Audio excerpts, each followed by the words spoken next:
Sounded like I almost heard some tears. Huh? You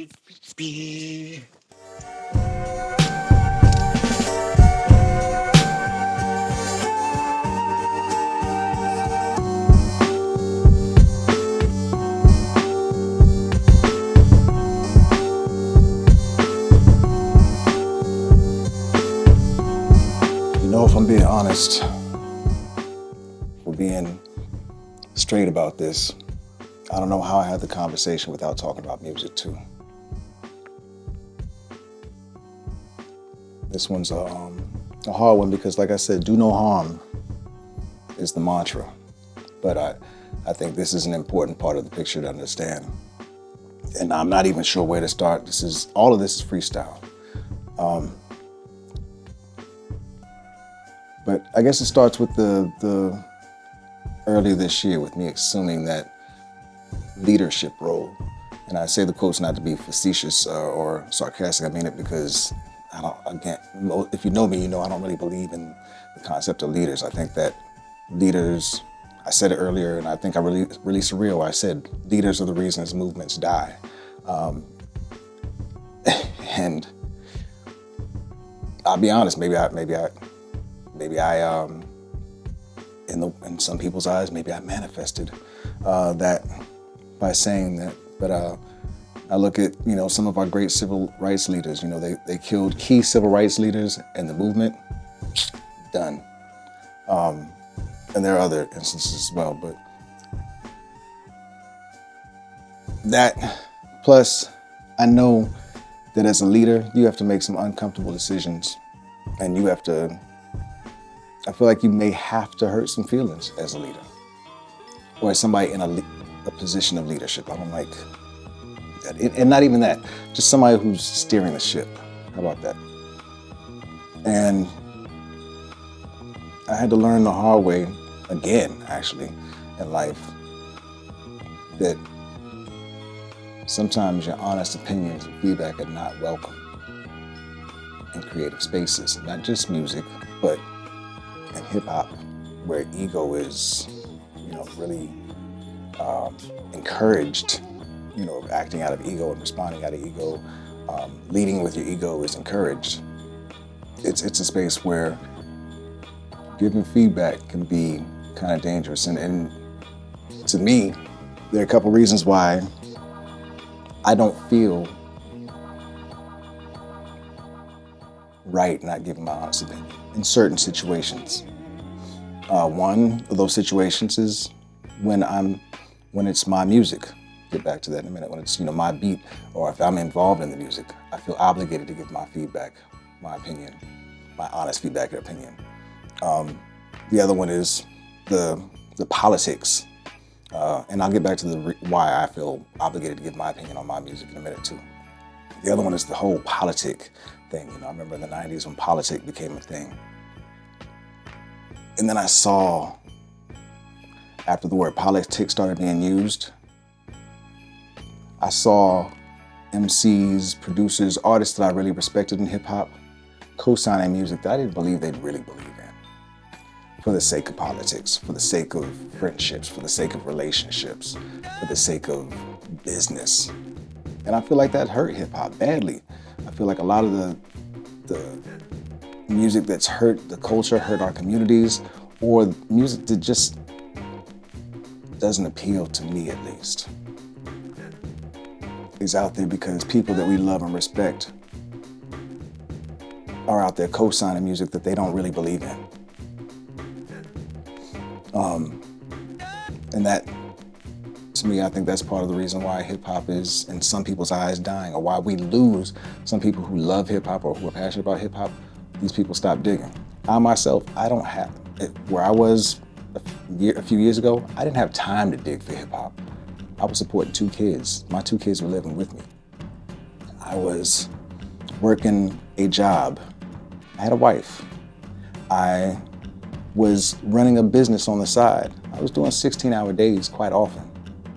And a lot of those days were spent focused on business and family. And I wasn't perfect in either of those spaces, but that's where my time was focused. So digging just wasn't there. So being an active fan of hip hop wasn't in the cards until I started to shed some of those other things. I got a divorce. I left my gig, or stopped. I stopped running my side company.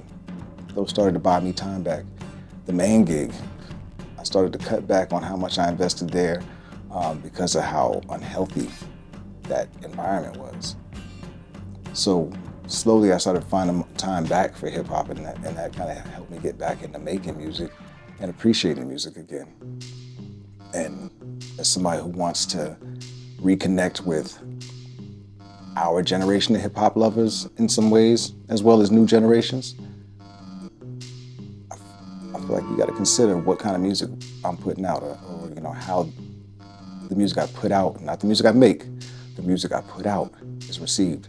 And since I was in a position where I had to make decisions for GRYSKLL as a business, since we'd agreed to move forward as a business, there's some times when I had to give my opinions, my honest opinions on things. Well, I felt I did. Maybe that's ego. I'm still working my way through it. It's another reason why I pulled back, was to really sit back and talk to myself about, do I really need to? Are there other ways that I could do this? And so far, I don't know how I can push or promote music that I don't believe in. Various reasons. Not saying the music isn't good, not giving that sort of judgment, but music that I just don't personally believe in. Unless I'm doing the politic thing, which I think was hurtful to hip hop, right? But there's also, going back to the reason why I feel like I have to give my honest opinion on beats. It's also the same reason why I don't sell beats. The first time I sold a beat, a friend of mine was like, "Yo, I got somebody who wants to buy some of your beats." I sold one beat to start, and he invited me up for the studio session. Drove up to Baltimore, went to the studio with him. The artist came in I'd never met before, and they proceeded to make the song over my beat. And no disrespect, but I really wasn't feeling the music. And I didn't know how to articulate that in a way that wouldn't be out of line, on my behalf at least. At the time, I didn't know how to produce, I guess. I didn't know how to tell somebody, hey, you should say that like this. Or, honestly, I don't think I enjoyed anything about the experience. I don't think I was interested in the rhymes, the delivery, any of that. I think there was no interest, but I'd sold the beat. There was nothing I could do about it in my head. So it felt icky. And then the next time, I forgot about this, or last time I spoke on selling beats, but there was another time when some friends brought somebody through my crib, like, yeah, he wants to buy some beats. Sold some beats to the dude, and they went off, and I never heard the songs, which, is standard for most producers, I guess. That's cool with most producers, but for me, I love my music. I'm passionate about it. My beats are like babies. I like my babies in some cases. If I hear one of my beats being used in a way that I don't enjoy, I feel like the baby got killed. The baby's dead if the song gets released. Not if somebody does a song and it doesn't work, cool, but there's some people who aren't welcome to your feedback, I've learned over the years, and who will take the feedback you give and use that to lash back out at you. Or they have used that to lash back out at me at times when I've given my honest opinion. They do things like call me a perfectionist, when it's just like, oh no, I just don't like it, or I see places where we can improve certain things, and that's not well received by a lot of artists, especially artists I've worked with at times.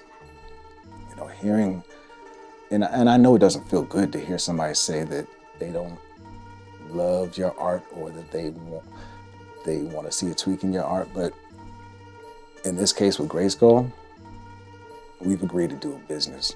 We've agreed to do business moving forward. So I feel like there's an extra layer of scrutiny that the music has to go under when you have an intention of selling either the music or some products associated with music in order to build a business. If people come to recognize your quality standards are questionable, they may be less likely to come back and check for you in the future or to press play on a song from you in the future, is how I think, at least. And still reevaluating that, still looking at that. For example, I know there are niches and sub genres or spaces where people are like, yeah, I just want to hear that raw, real, I want to hear the mistakes, I want to hear the flaws, I want to hear all that. And I think that's great, but I think you have to make the decision to build a business off of that. And I don't think we've gotten far enough in discussing what type of business we want to run in order to be able to do something like that. So there are a lot of conversations that needed to be had, and there's a lot of communication that needed to take place. And me being someone who doesn't socialize often, I can be kind of clumsy in social situations. I can be very clumsy in social situations. So, conversations like that, some of them weren't going well, if we're just being real and we're being honest. And didn't know how to fix it without making things worse. So, yeah, on the music front, which is the reason we came together, when things didn't seem to be, when it didn't feel like there was a safe place to talk about music, to talk about our music, and talk about how we feel about our own music, I got to a place where I knew I had to step back. I had to push away from the table for a minute and just think. And I wasn't going to rush a decision or rush my thoughts on this one, especially when I got some real life stuff going on. A lot of it. And I'm grateful for all the good things that are going on. I'm grateful for all the things that I appreciate that are going on, but I got some things that are going on that need my attention more at this time. But yeah, on the music end, maybe that helps give it a little bit more context. Still an evolving story on that front. And I'll be real, I'm open to a bunch of different ideas and solutions, including solutions where I just need to step back. Because GRYSKLL is bigger than me. Yeah, I may have been, one of the main faces you see out there, but I love the bond and the togetherness more than anything. And if I don't fit in that picture well, if my presence creates an issue, I would much rather just step back and watch and maybe offer some beats from time to time, or just, step back. I'm cool with that because I love GRYSKLL more than I love myself. I put the group before me when it comes to being out there with music. I create music. If you know me, you know I create music for sanity's sake. I create it because I want to feel good. I need to feel good about music. And if that doesn't quite fit with what the crew ethos is, I respect that. And I appreciate that. And I want the crew to move. I want GRYSKLL, the name, and that logo to live on longer than me. So if I need to step out of the way for that to work, so be it. Either way, love and support.